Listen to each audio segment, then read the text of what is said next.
Nagaa Rabbii isinirraa haa jiraatu guys, akkam nagaa keessanii jirtu? Ani nagaa kooti, Rabbiif haa galatu. Viidiyoo darbe irratti waa'ee akkamiin wantoota garaa garaa gochuu akka dandeessan isin barsiisaa tureera.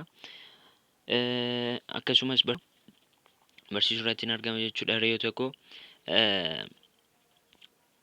Baay'een keessan garuu baay'een namoota garuu ammaaf chaanaalii koo hin barre ta'uu danda'a. Amma chaanaalii koo kanaaf warri haaraa taatan subscribe gochuudhaan akka na hordoftan isiniin jedha. Akkasuma viidiyoowwan ani gadhiisu like gochuudhaan akka namoota birootiif gahan gochuu dandeessu jechuudha hiriyoota koo. Har'ammoo akkamittiin ariitii bilbila keenyaa dabaluu akka dandeenyu isinitti agarsiisa. Karaa sadiin jechuudhaan kan isinitti agarsiisu jechuudha. Ariitii bilbila keenyaa kan dabaluu dandeenyu karaa sadiin isinitti agarsiisa. Karaan sana hordofuudhaan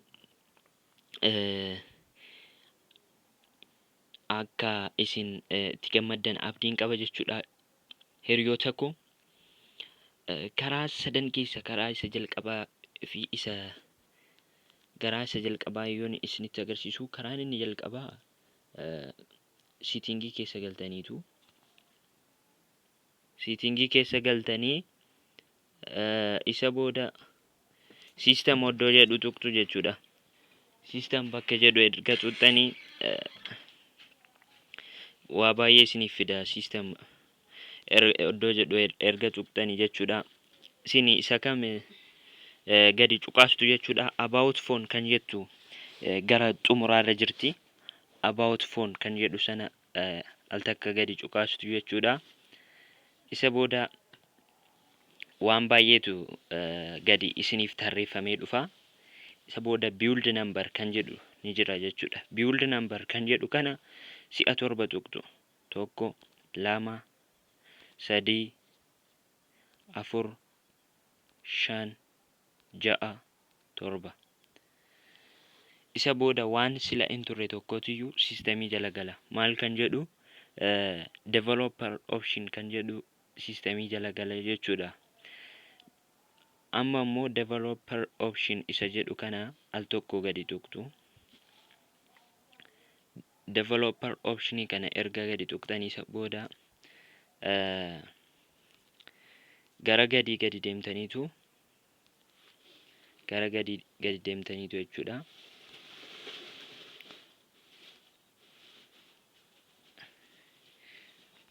Window animation scale kan jedhu kana animation off gootu. Transition animation off gootu. Animator duration scale kan jedhus animation off gootu jechuudha. Isa booda ariitiin bilbila keessanii isiniif dabalaa jechuudha. Inni kun karaa isa jalqabaati. Karaa isa lammaffaa immoo yoon isinitti agarsiisu, karaa inni lammataa footoo keessa galtanii yookaan immoo wallpaperii iskiriinii moobaayilii keessanii jijjiiruudha.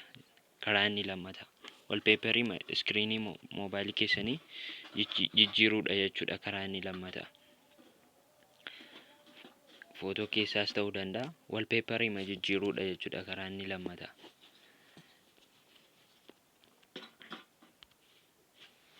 Wallpaperii jijjiiruudha karaan inni lammataa jechuudha. Alaa kunoo ani jijjiireera.